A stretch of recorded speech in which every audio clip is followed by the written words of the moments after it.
ولعنة الله على أعدائهم أجمعين من يومنا هذا إلى قيام يوم الدين. أما بعد فقد قال الله تبارك وتعالى في كتابه الكريم: بسم الله الرحمن الرحيم.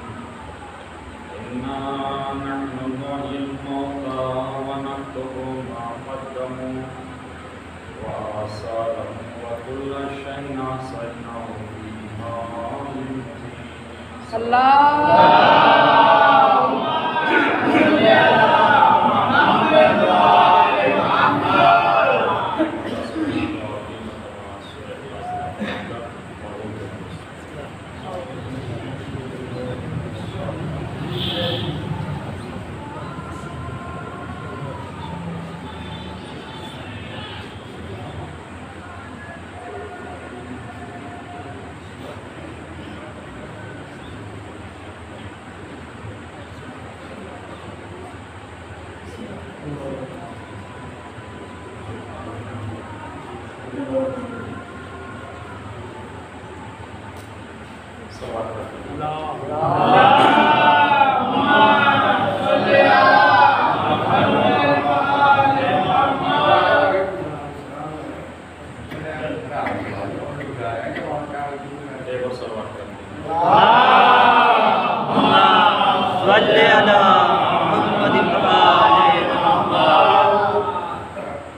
پروردگار عالم اپنے کلام تلاوت میں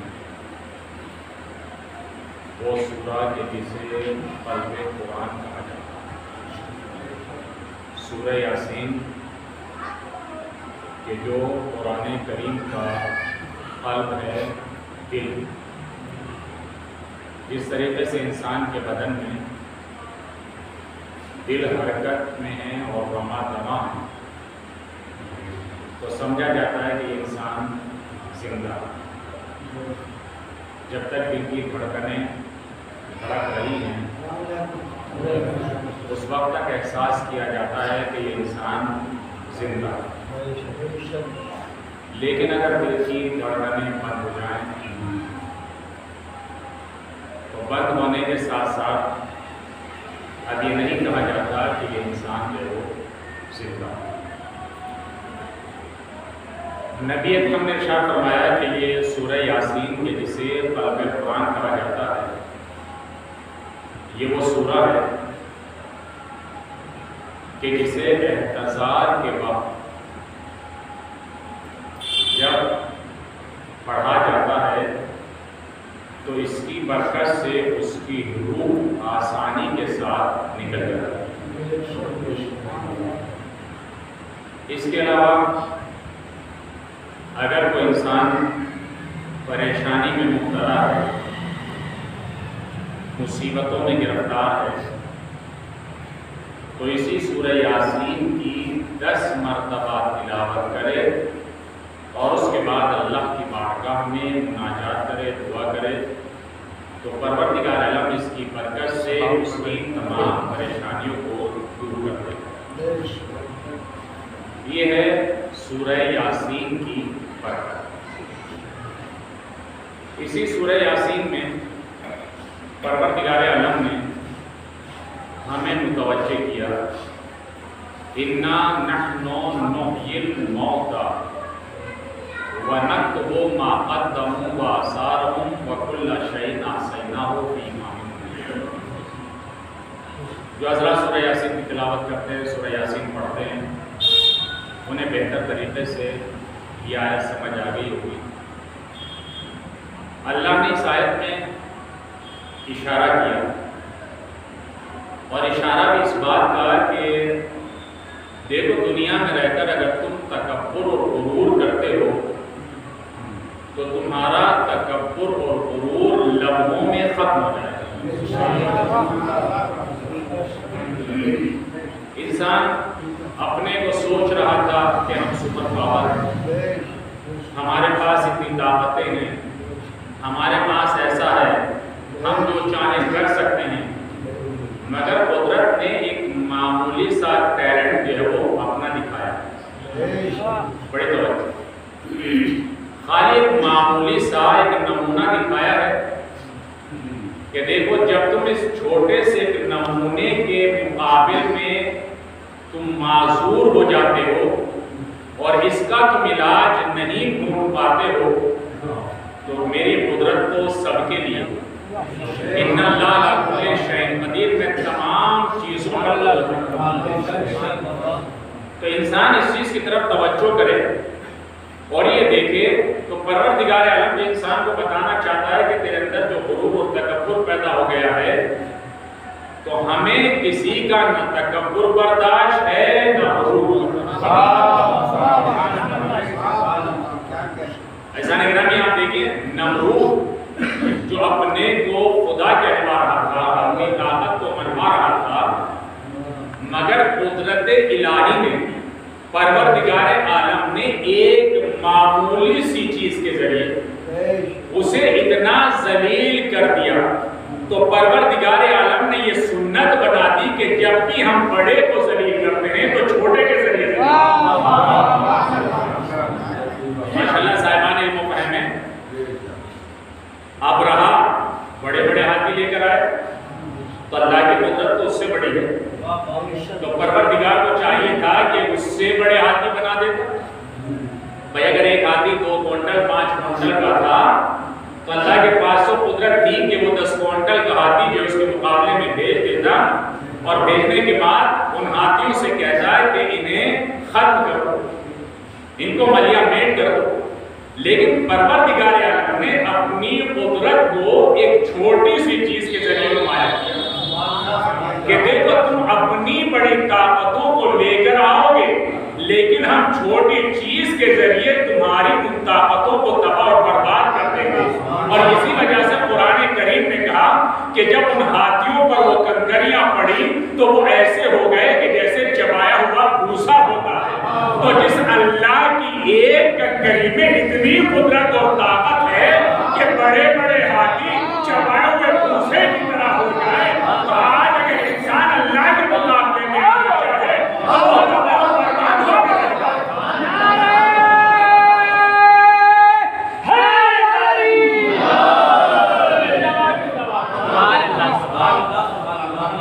قرآن کریم نے اسی چیز کی طرف اشارہ کیا، اِنَّا نَحْنُ نُحْيِي الْمَوْتَى، دیکھو ہم ہیں تمہیں موت دینے والے۔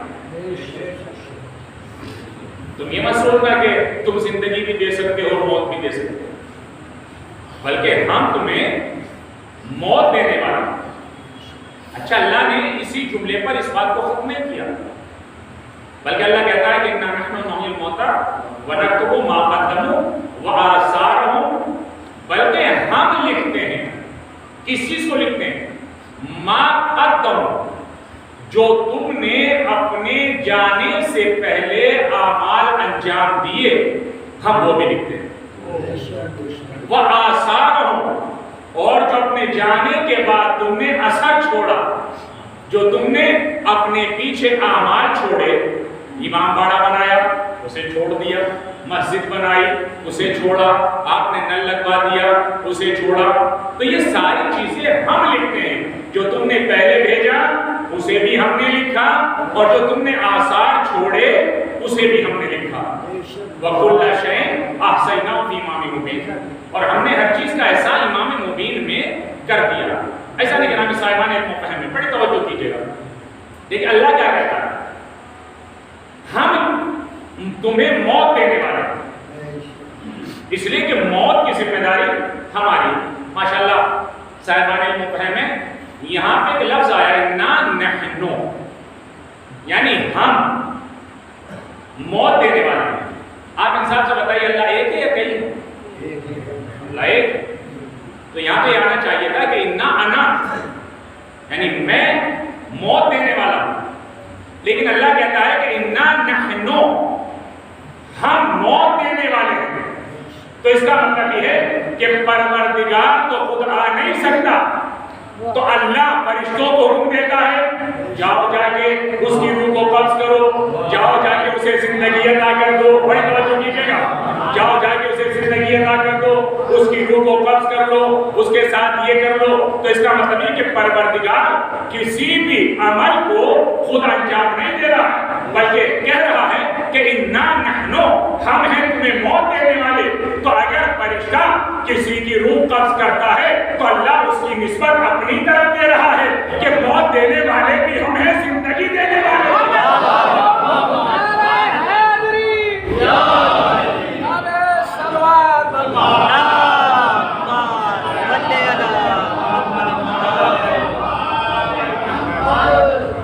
اب سوال یہ، جب انسان کو قبر میں لٹا دیا جاتا ہے،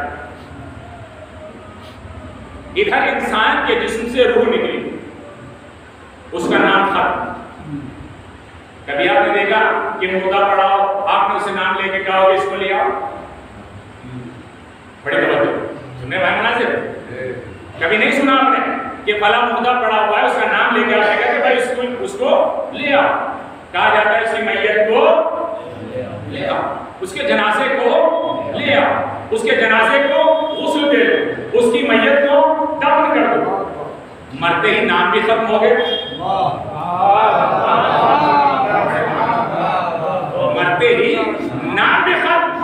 اب نام سے کوئی نہیں پکار رہا ہے، آواز نکال رہا ہے اس مردے کو لے آؤ، اس کے جنازے کو لے آؤ، اس کی میت کو لے آؤ. بھائی ابھی ہوا کیا ہے؟ ابھی تو چند گھنٹے اسے مرے ہوئے ہیں، لیکن یہ اپنے نام پہ بھی غرور کرتا تھا، یہ اپنے نام پہ بھی تکبر کرتا تھا، یہ اپنے نام سے کر کے چلتا تھا. مگر اب کیا ہو گیا؟ تو پروردگار یہی دکھانا چاہتا ہے کہ تم اپنے اوپر غرور کر رہے تھے، مگر چند لمحوں میں تمہارا نام بھی ختم ہو گیا.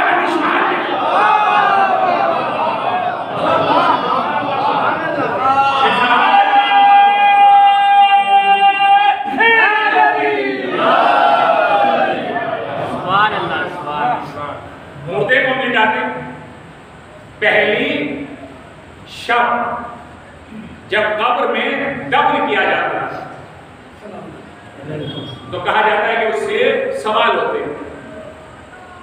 لیکن سوال کس چیز کے بارے میں؟ اصول کے بارے میں. من ربوں کا، من دینوں کا، من کتابوں کا، من نبیوں کا، من اماموں کا، یہ سارے سوال، اصولی سوال، اصول کے بارے میں. تیرا رب کون ہے؟ تیرا دین کیا ہے؟ تیرا نبی کون ہے؟ تیرا امام کون ہے؟ تیری کتاب کیا ہے؟ کیا کبھی آپ نے دیکھا یا پڑھا کہ قبر میں فرشتوں سے کہتے ہو بتا نماز پڑھی کہ نہیں؟ فرشتے کہتے ہو روزہ رکھا کہ نہیں؟ فرشتے اس سے پوچھتے ہو کہ حج کیا کہ نہیں کیا؟ فروع کے بارے میں سوال نہیں ہوتا. اعتراض کرنے والے نے اعتراض کیا کہ شیعہ بھی یہ کہتے ہیں کہ فقط قبر میں اصول کے بارے میں سوال ہوتے ہیں، اور جب اصول کے بارے میں سوال ہوتے ہیں تو آخر فروع کے بارے میں سوال کیوں نہیں ہوتے؟ جواب دیا گیا کہ اللہ عادل ہے. جواب دیا گیا کہ اللہ عادل ہے.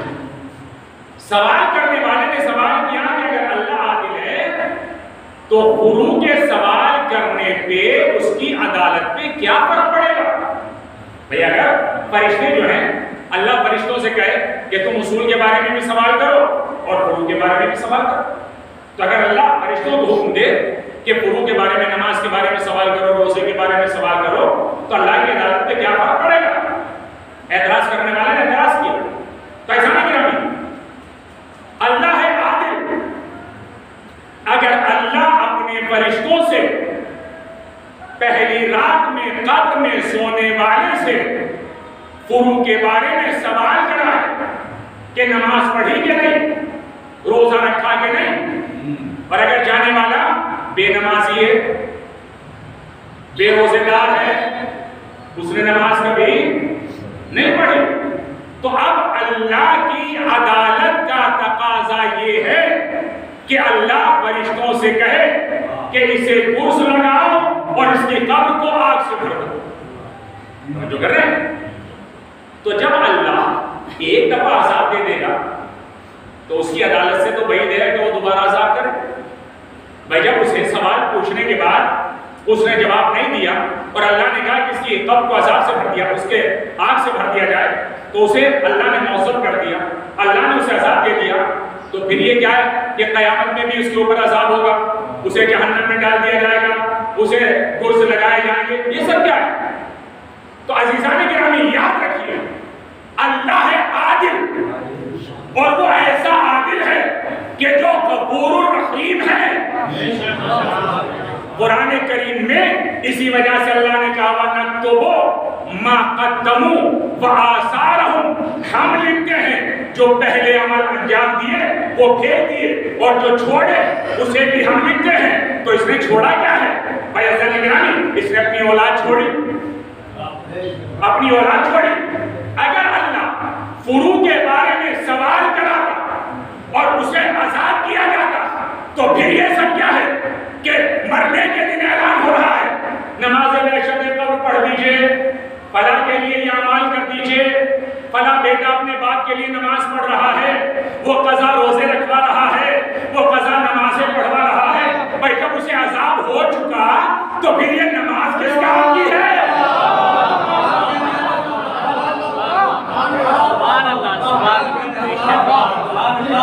جو کر رہے ہیں بھائی جب عذاب ہو چکا تو پھر یہ نماز وحشت کیا ہے؟ یہ قضا نمازیں کیا ہے؟ یہ جو 5 وقت بیٹا کے ہاتھوں کو اٹھا کے نماز میں کہتے ہیں ربنا اغفر لی ولوالدی، اے پروردگار میرے ماں باپ کے گناہوں کو بخش دے، تو پھر اس کا کیا مطلب ہے؟ تو عزیزان گرامی اللہ ایسا عادل غفور الرحیم ہے کہ اس نے قیامت تک کے لیے نسلوں کو اجازت دے دی کہ اس نسل میں جو بھی اپنے مرحوم کے لیے قیامت تک عمل خیر کرے گا میں اس کے نام عمل میں لکھتا ہوں۔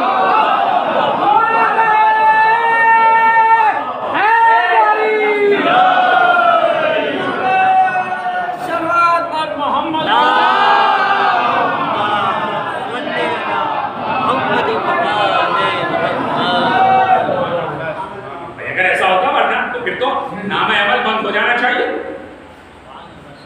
تو پھر یہ اچھے عمل کرنے کی ضرورت کیا ہے؟ یہ اپنے مرحوم کے لیے مجلس کرنے کی ضرورت کیا ہے؟ بھائی جب اسے عذاب ہو گیا، گرو کے بارے میں سوال ہو گیا، اور ہم یہاں قرآن خوانی کر رہے ہیں، ہم یہاں مجلسیں کر رہے ہیں، ہم اس کے لیے احسان ثواب کر رہے ہیں، ہم اس کے لیے خیر کر رہے ہیں، ہم اس کی طرف سے صدقات دے رہے ہیں، تو یہ سب کیا ہے؟ اللہ بتانا چاہتا ہے وآثار، جو اس نے آثار چھوڑے، اپنی نیک اولاد چھوڑی، وہ اگر اپنے مرحوم کے لیے اچھا عمل کر رہا ہے تو اس کا نام عمل بند نہیں ہوگا، قیامت تک کے لیے جو بھی اس کی نسل میں آنے والا اپنے مرحوم کے لیے اچھا عمل کرے گا تو ہم اس کے نام اعمال میں لکھ دیں گے۔ ایک صلوات علی محمد والی۔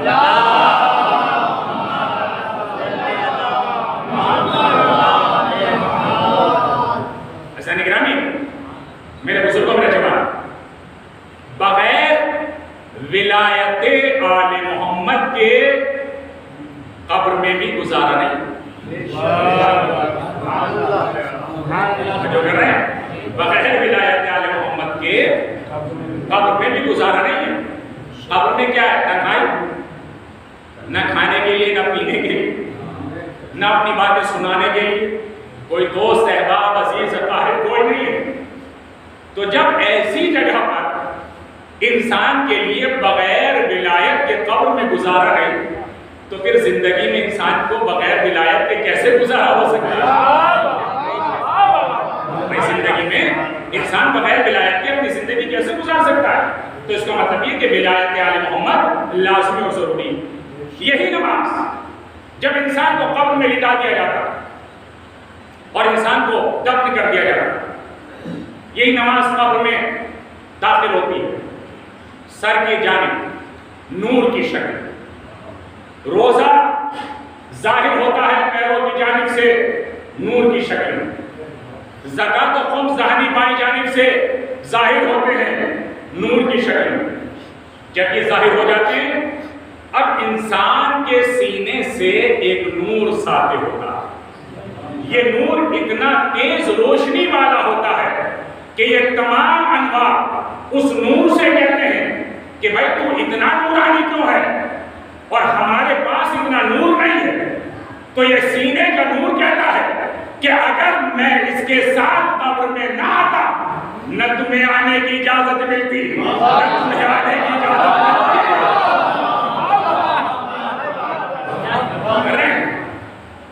میں ہوں اس کے سینے میں ولایت کا نور.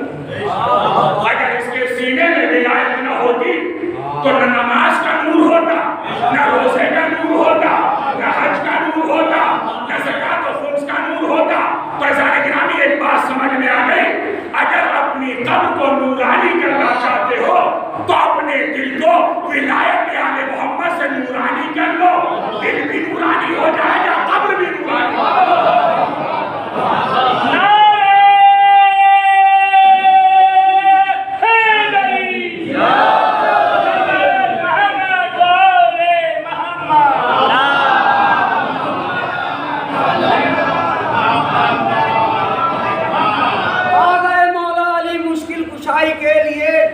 دیوار میں حق کی گواہی کے لیے دیکھ کر بنت اسد نے چہرہ حیدر کہا, مصطفیٰ آئے ہوئے ہیں منہ دکھائی کے لیے. نعرہ حیدری,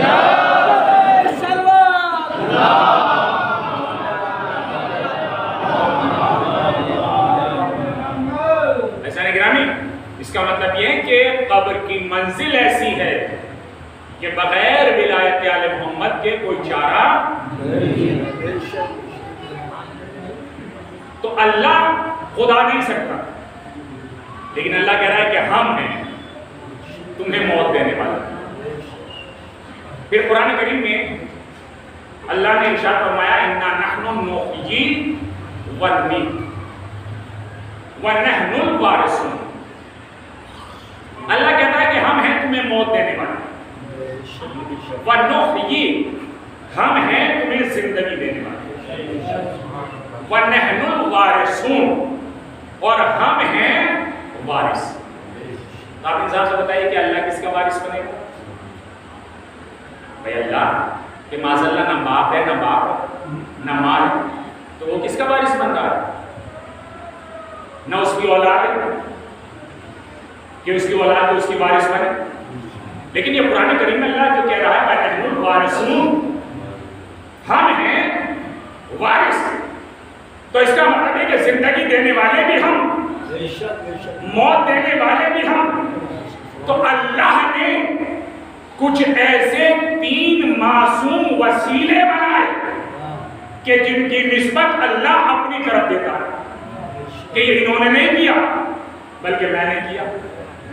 ملائکہ, انبیاء اور اوصیاء.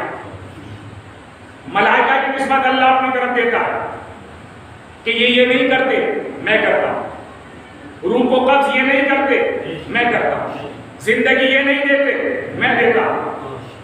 توجہ کیجئے گا, انبیاء کی نسبت اللہ نے اپنی طرف دی اور اوصیاء کی نسبت اپنی طرف دی. تو یہ معصوم وسیلے ایسے ہیں کہ جن کی نسبت اللہ اپنی طرف دے رہا ہے. اب آپ انصاف سے بتائیے اللہ نے قرآن کریم میں کیا کہا؟ میرے نبی علم یجد کا یتیمن فآوا. بڑی توجہ صاحبان علم ہے, علم یجد کا یتیمن فآوا. اے میرے نبی تم یتیم تھے, ہم نے تمہیں پناہ دی. تو آپ انصاف سے بتائیے پناہ کس نے دی؟ کیا اللہ پناہ دینے کے لیے آیا تو ڈوب جائے وہ لوگ, مر جائیں وہ لوگ, کٹ جائیں ان کی زبانیں کہ جو کہتے ہیں کہ ابو طالب معاذ اللہ کافر, تو اللہ کو اپنی طرف نسبت دے رہا ہے. پرورش ابو طالب نے کی, اللہ نے نسبت اپنی طرف دی.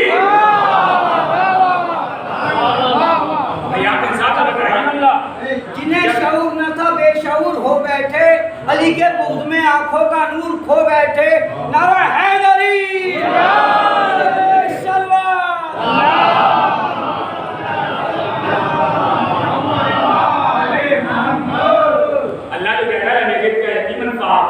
تم یتیم تھے، ہم نے تمہیں پناہ دی.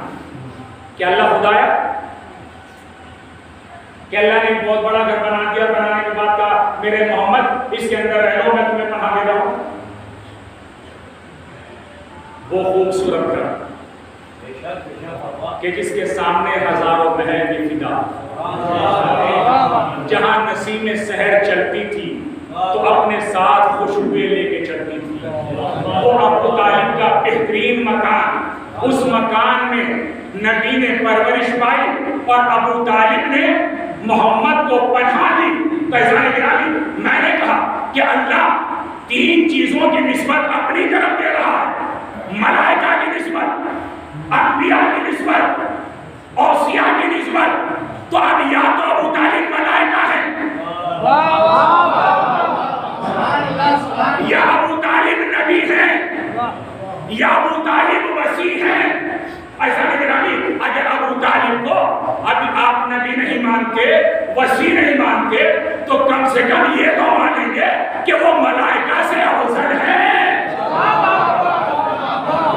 اس لیے کہ جو نبی کو پناہ دے، اس لیے کہ ملائکہ تو وہ ہے کہ جو نبی کی خدمت گزار ہے، اور ابو طالب وہ ہے کہ جو نبی کی پرورش کر رہا ہے.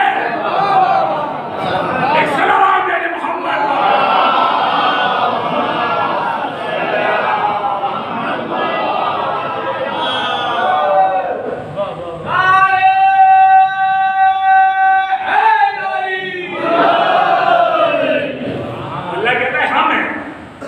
تمہیں موت دینے والے بھی اور تمہیں زندگی دینے والے. پھر قرآن کریم کہتا ہے وَوَجَدَكَ عَائِلًا فَأَغْنَىٰ. میرے نبی ہم نے تمہیں تنگ دست پایا، تمہارے پاس کچھ بھی نہیں تھا، نہ مال، نہ دولت، نہ سلطنت، نہ حکومت. اور اللہ کیا کہہ رہا ہے؟ وَوَجَدَكَ عَائِلًا فَأَغْنَىٰ. ہم نے تمہیں غنی کر دیا، ہم نے تمہیں مالدار کر دیا. ایک صلوات پڑھیں.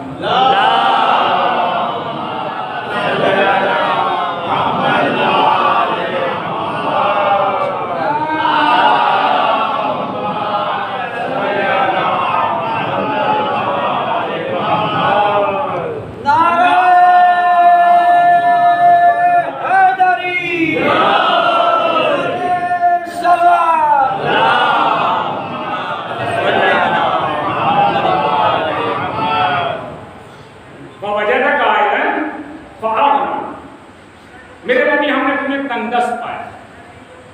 ماشاءاللہ علماء کرام جو ہے تشریف فرمائیں، انشاءاللہ آپ حضرات بھی جو ہے توجہ کریں گے. ہم نے تمہیں تنگدست پایا فأغنیٰ، ہم نے تمہیں غنی کر دیا. اب آپ انصاف سے بتائیے کہ کیا اللہ نے کسی پہاڑ کو سونے کا بنا کے نبی سے کہا کہ نبی ہم نے یہ تمہیں دے دیا، تم غنی ہو گئے، تم مالدار ہو گئے؟ دولت خدیجہ کی، خدیجہ کا سارا مال خرچ اسلام کے اوپر قربان. اور اللہ کہہ رہا ہے ہم نے تمہیں غنی کر دیا، ہم نے تمہیں مالدار کر دیا. ایسا گرامی یاد رکھیے گا، اللہ انہی کی نسبت اپنی طرف دیتا ہے کہ جن کا کردار بھی عالی ہوتا ہے، نسب بھی عالی ہوتا ہے.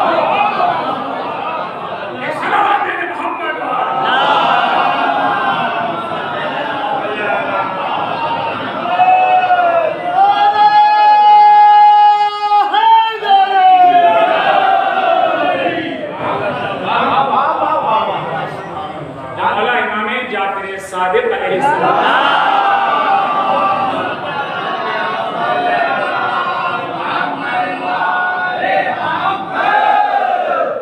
اب ظاہر سی بات ہے امام صادق علیہ السلام کی شہادت ابھی گزری ہے.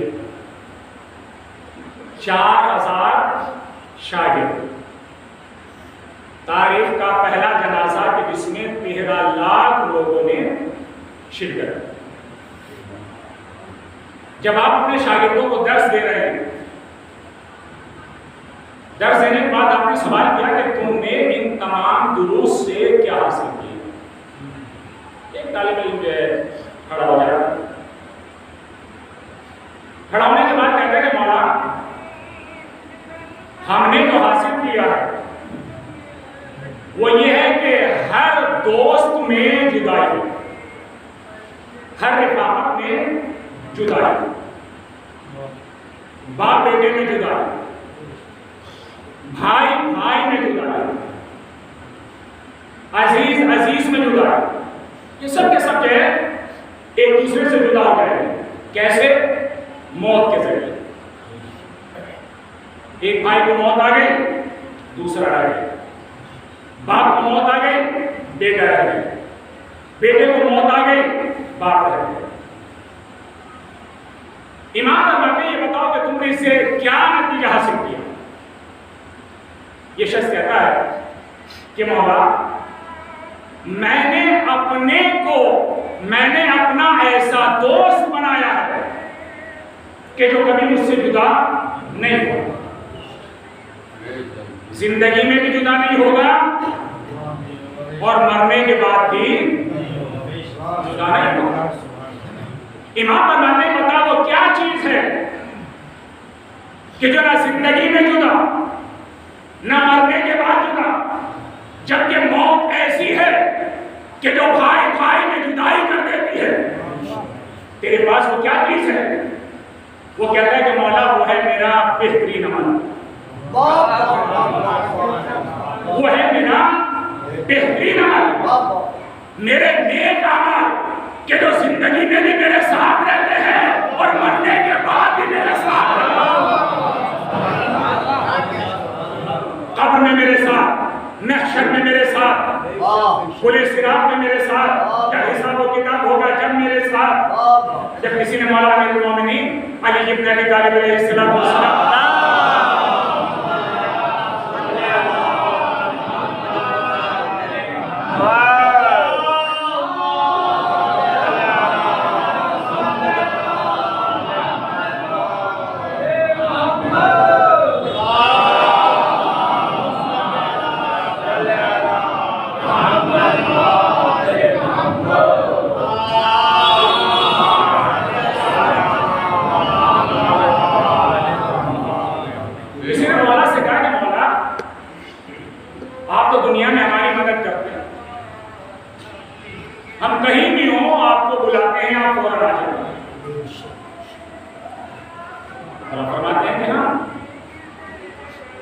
کہنے والا کہتا ہے کہ مولا کیا قیامت میں بھی آپ ہماری مدد کریں گے؟ کیا آپ ہماری نصرت کریں گے؟ امام فرماتے ہیں کہ ہاں کیوں نہیں کریں گے؟ جب ہم دنیا میں تمہارے مددگار ہو سکتے ہیں تو آخرت تو تنہائی کا عالم ہے، نفسا نفسی کا عالم ہے، نہ بھائی بھائی کو پہچانے گا، باپ بیٹے کو نہیں پہچانے گا، ماں بیٹے کو نہیں پہچانے گی، کوئی دوست اپنے دوست کو نہیں پہچانے گا، سب اپنی فکر میں لگے رہے گا۔ کہا مولا آپ ہماری مدد کریں گے؟ مولا فرماتے ہیں کہ ہاں۔ کہنے والا کہتا ہے کہ مولا ہم پہچانیں گے کیسے آپ کہ آپ عرش پر ہیں، آپ کرسی پر ہیں، آپ منبر پر ہیں؟ مولا فرماتے ہیں کہ وہ اور لوگ ہیں کہ جو در در بھٹکتے ہیں، تمہیں در در بھٹکنے کی ضرورت نہیں ہے، اس لیے کہ میزان عمل پہ آ جانا، جہاں حساب و کتاب کیا جا رہا ہوگا میں وہی موجود ہوں، وہیں میں موجود رہوں گا۔ اس کے بعد مولا فرماتے ہیں جب تمہارے اعمال کو تولا جائے، میزان عمل میں رکھا جائے، اگر تمہارے نیک اعمال کم ہوئے تو میں فرشتوں سے کہوں گا کہ ایک پڑھنے میں میری ولایت کو رکھ دیا جائے اور ایک پڑھنے میں تمہارے اعمال کو رکھ دیا جائے، اس طریقے سے میں تمہاری مدد کروں گا۔ ایسا نہیں یاد رکھیے جیسا کہ میں نے کہا اللہ ہے عادل، وہ ایسا غفور رحیم ہے کہ اس نے قیامت تک کے لیے اعلان کر دیا کہ جو بھی نسل میں کوئی عمل خیر کرے گا اپنے مردے کے لیے کہ میں اس کے نام عمل میں لکھتا رہوں گا۔ اب انسان یہ نہ سوچے کہ بھائی میں تو نماز پڑھتا نہیں، میری اولاد نماز پڑھ لے گی، بڑی توجہ۔ تو ایسا نہیں کرا جب ہم خود نمازی نہیں ہیں، کر رہے ہیں نا؟ اگر ہم خود نماز نہیں پڑھ رہے ہیں اور امید لگائے بیٹھے کہ ہماری اولاد ایسا کر لے گی، فیضان گرامی بڑوں کو دیکھ کے چھوٹے عمل کرتے ہیں، بڑوں کو دیکھ کے چھوٹے عمل کرتے ہیں۔ اگر ہم اپنے گھر میں بڑے نماز نہیں پڑھ رہے ہیں تو چھوٹوں میں اس کا کیا اثر ہوگا؟ تو یہ سوچ کے نہ چاہیے کہ میری اولاد نماز پڑھ لے گی، میرے پاس مال ہے، میری اولاد قضا نمازیں پڑھوا دے گی، میری اولاد قضا روزے رکھوا دے گی۔ مولا کائنات نے نہج البلاغہ میں بہترین جملہ ارشاد فرمایا، مولا فرماتے ہیں تو جو یہ سوچ کے اس دنیا سے جا رہا ہے اور مال کو چھوڑ رہا ہے کہ تیری اولاد تیرے لیے یہ کرے گی، ایسا کرے گی، ایسا کرے گی، اگر تیری اولاد نے نہ کیا، اگر تیری اولاد نے نہ کیا، اگر تیری اولاد نے ایک وقت اپنے ہاتھوں کو نماز میں اٹھا کے یہ نہ کہا ربنا اغفر لی ولوالدی، تو اس میدان محشر میں تو کیا کرے گا؟ وہاں عمل کی جگہ نہیں ہے، وہ حساب کی جگہ ہے۔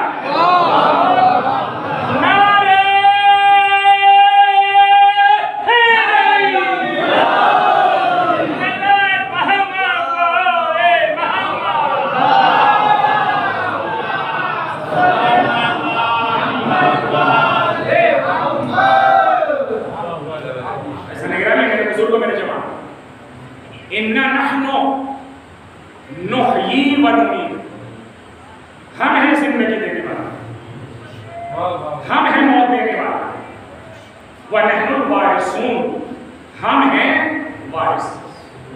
پھر فرمایا قرآن کریم اِنَّا نَحْنُ نُحْيِي وَنُمِيتُ وَإِلَيْنَا الْمَصِيرُ، ہم ہیں تمہیں موت دینے والا، ہم ہیں تم کو زندگی دینے والا، وَإِلَيْنَا الْمَصِيرُ، تمہیں ہماری طرف ہی پلٹ کے آنا۔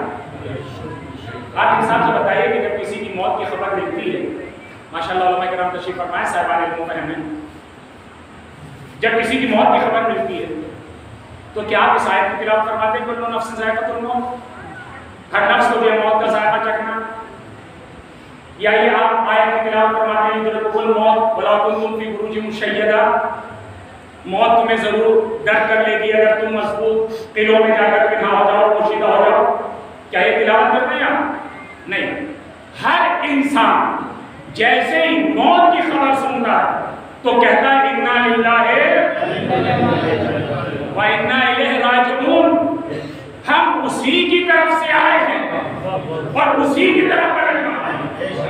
جب کسی نے چھٹے امام جعفر صادق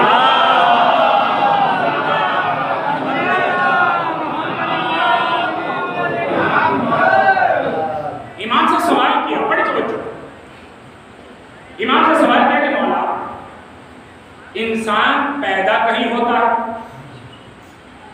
اور مرتا کہیں اور، دفن کہیں ہوتا، اس کی وجہ کیا ہے؟ امام فرماتے ہیں کہ جب رحم مادر میں انسان مستقر ہوتا اس وقت اللہ فرشتے کو حکم دیتا تو وہ فرشتہ زمین سے ایک ذرہ اٹھا کر اس میں مخلوق کر دیتا۔ امام فرماتے ہیں انسان کی ولادت ہوتی اور جب اس کی وفات ہوتی ہے تو جہاں اسے دفن کیا جاتا ہے، جب اس کی قبر بنائی جاتی ہے، جہاں اس کا سر آتا ہے، سر، امام فرماتے ہیں کہ وہ ایک ذرہ مٹی کا اس نے اسی جگہ سے اٹھا رکھا تھا کہ جہاں اسے دفن کیا گیا ہے اور اس کا سر موجود ہے۔ تو یاد رکھیے کہ پروردگار عالم نے انسان کو حیات بھی دی، انسان کو موت بھی دی، تو آخر جب اس نے زندگی عطا کر دی تو موت کی ضرورت کیا ہے؟ تو اسی وجہ سے قرآن کریم نے کہا جب ہم تمہیں زندگی دے سکتے ہیں تو ہم ہی تمہیں موت بھی دینے والے ہیں تاکہ تم ہمیں زندگی مل گئی، اب تو ہم زندہ ہیں، ہمیں کون مارے گا؟ وہ پروردگار جو تمہیں زندگی دے سکتا ہے وہی تمہیں موت بھی دے سکتا ہے، اور ہم نے موت کو اس وجہ سے رکھا تاکہ تمہیں آزمایا جائے کہ تم نے بہترین عمل کون کرتا ہے، اچھے عمل کون۔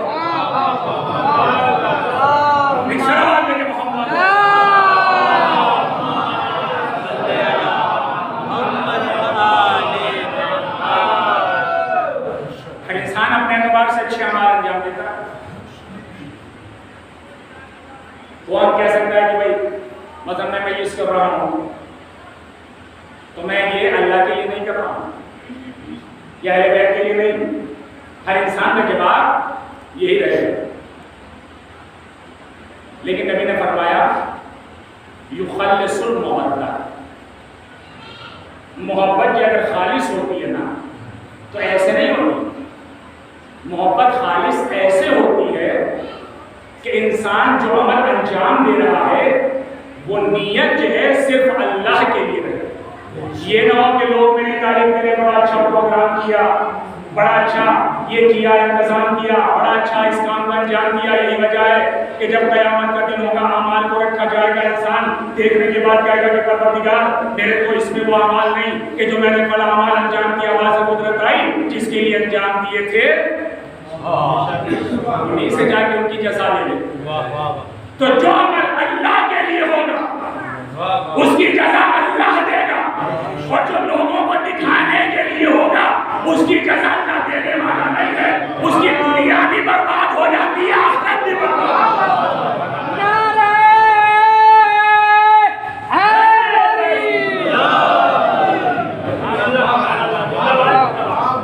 لیکن ایسا نہیں کرنا ہے، انسان کی زندگی چند روزہ محدود زندگی۔ ایک جوان کی سارے سوال کی مجلس ہے، جو جوان اپنے گھر سے رخصت ہو گئے، بھائی سے بھائی بچھڑ گیا، باپ سے بیٹا بچھڑ گیا، کتنا دم ہوتا، لوگ آتے ہیں غصے کے لیے، اکٹھا ہوتے ہیں، صبر کی تلقین کی جاتی ہے، پسماندگان کو یہ تو احساس رہتا ہے نا کہ لوگوں نے آنے کے بعد ہمیں کوسا، انہیں یہ احساس رہتا ہے کہ ہم جنازہ اٹھایا ہے، انہیں یہ احساس رہتا ہے کہ غسل دیا ہے، انہیں یہ احساس رہتا ہے کہ کفن پہنایا ہے، بڑی شان و شوکت کے ساتھ جنازہ اٹھایا ہے، مگر سید سجاد کو ایک ہی شکوہ تھا، کسی نے آگے یہ بھی نہ کہا سید سجاد تمہارے پاپا کی شہادت ہو گئی۔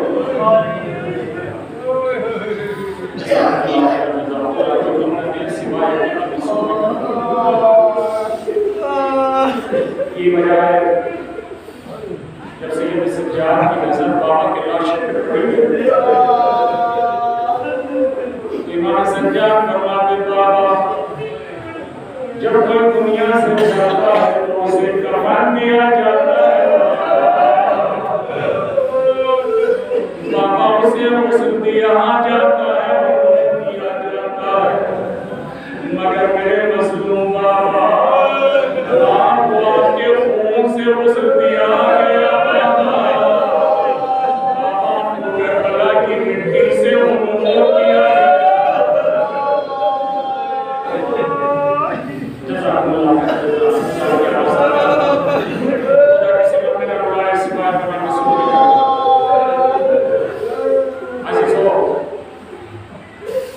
تاریخ کہتی ہے ایک اللہ نے لکھا کہ شام کا بازار نہ لکھا جا سکتا ہے نہ پڑھا جا سکتا ہے۔ جب ایک یمنی تاجر شام میں آتا ہے اور شام کے بازار سے گزرنے لگا تو اس نے دیکھا کہ دیواروں پر جگہ جگہ خون کے نشان ہیں۔ اس نے شامی سے سوال کیا کیا تم لوگ اپنے جانوروں کو اپنی چھتوں پر ذبح کرتے کہ یہ خون کی چھینٹیں دیواروں پر ایسے تو لکھا ہے کہ اس شامی نے اپنے سر کو دیوار سے ٹکرانا شروع کر دیا اور ٹکرانے کے بعد کہہ رہے بھائی یہ قربانی کے جانور کا خون نہیں کافی اس چیز کا خون ہے کافی 6 مہینے پہلے غریب کی بہن کو ادھر سے گزارا گیا ارے جب تعزیہ میں پڑھتے تھے تو خون کی چھینٹیں دیواروں پہ جاتے تھے کہیں زینب کا خون کہیں ام کلثوم جزاک اللہ خیر اور پیغمبر کے سوائے نماز نہیں کر بلاتے عزیز و تاریخ یہ کہتی ہے کہ جب اسیروں کو لے جایا جانے لگا جب بازار شام اوپر سے گزارا جانے لگا ایک منزل پر قافلے کو روک دیا گیا بازار سجائے گئے عزیز و نبی کا ایک چاہنے والا سہیل آقا آنے کے بعد اس نے دیکھا کہ بازار سجے ہوئے اس نے کسی سے سوال کیا کہ کیا کوئی شہر میں عید ہے بتانے والے نے کہا کہ بھائی لگتا ہے تم مسافر ہے کہا میں حج سے آ رہا ہوں اور اس کو علیحدہ لے کے آنے جانے کے بعد کہا اے سہیل اس شہر میں کوئی عید نہیں ہے بلکہ نبی کا نوازا حسین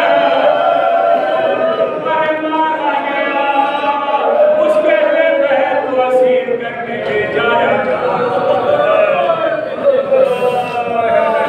کہتا ہے کہ سہیل وہ دیکھو جس کے ہاتھوں میں ہتھکڑیاں ہاتھ میں بیڑیاں گلے میں تو حسین کا بیٹا سید سجاد بیمار کربلا ہے وہ کے نیزے پہ حسین کا سر ہے حسین کے سر کے برابر میں اس کے جوان بیٹے اکبر کا سر ہے اس کے برابر میں اس کے ششما ہے علی اصغر کا سر ہے عزیزوں یہی وجہ تھی کہ جب کسی یہودی عورت کی نظر علی اکبر کے سر پہ پڑی تو تڑپ کے ہاتھوں کو اٹھانے کہتی ہے اے پروردگار اس جوان کی منزل اس لیے کہ عثمان نے کیسے برداشت کیا جس کے چہرہ چاند جیسا ارے جس کا جوان بیٹا مارا گیا ہائے آواز ام لیلا کے کان میں گئی ام لیلا نے آواز دے کے کہا بی بی ایسا نہ کہہ ارے میرے جوان اکبر کے سر پر خون کے سونا صحرا باندھ دیا گیا اس لیے کہ میرا جوان بیٹا اکبر میری نظروں کے سامنے اپنے سینے پہ برچھی کھا کے سو گیا عزیز اس کے بعد وہ یہودی عورت کہتے ہیں علی اصغر کے سر کو دیکھ کر کہ اس کی ماں سکتا یہ کتنا خوبصورت یہ چار کیسا بچہ ماں سے کیسے برداشت نہ ہو گیا پھر آپ نے آواز دی اے بی بی ایسا نہ کہ میرا اصغر 2 دفعہ شہید ہوا ایک دفعہ فیش و بادیر سے ایک دفعہ خنجر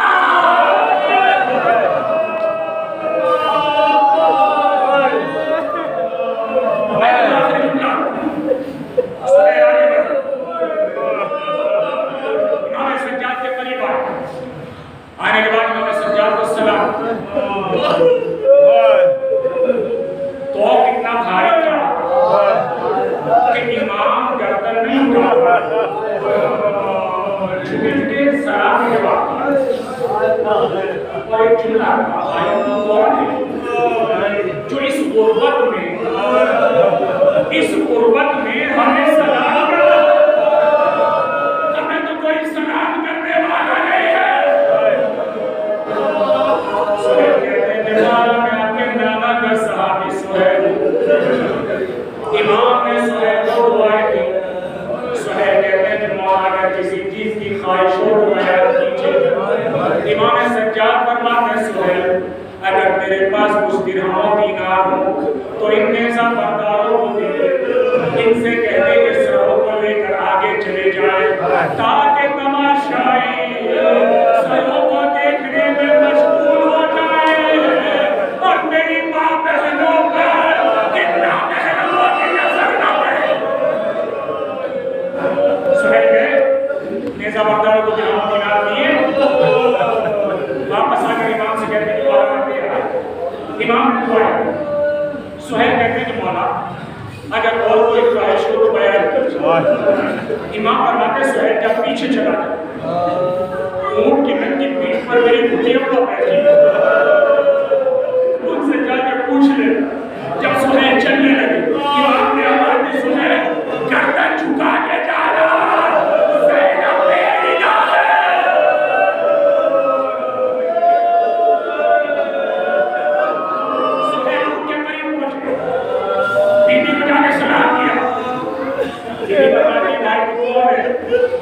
جو اس غربت میں ہمیں سلام کرتا ہے، سہیل کہتے ہیں شہزادی آپ کے نانا کا صحابی سہیل، کسی چیز کی ضرورت ہو تو بیان کیجئے۔ بی بی زینب فرماتی ہے سہیل اگر ہو سکے تو چند چادریں لا کے دیں، ہم بے سہیل گیا چادریں لے کر آیا، زینب نے چادریں لی تقسیم کی، لیکن اتنے میں شروع بلون آتا ہے موزے نے ایسے کی نوچ سے تمام چادروں کو چھین لیا اور زینب نے تڑپ کے فرار کروں کر کے کہا یہ میرے خیرتدار اگر تم ہوتے تو چادریں نہ چھینتی۔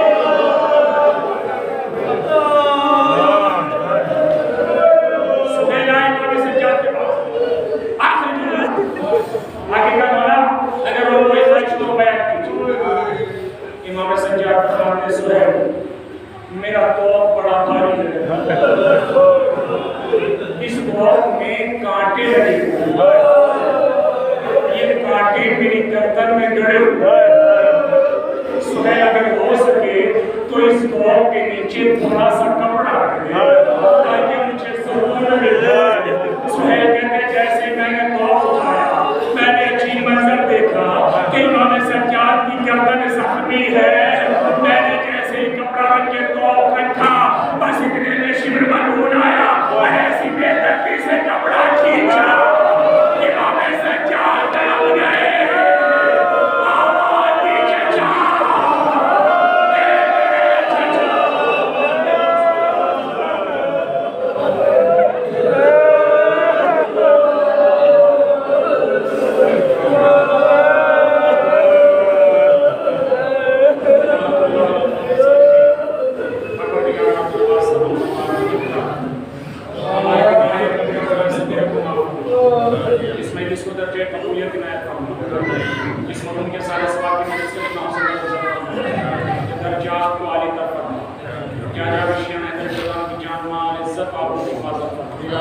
دشمنان شریعت کو نصف نابود فرما، پرچم اسلام کو سر بلند فرما، اطفال عالیات کی حفاظت فرما، پروردگار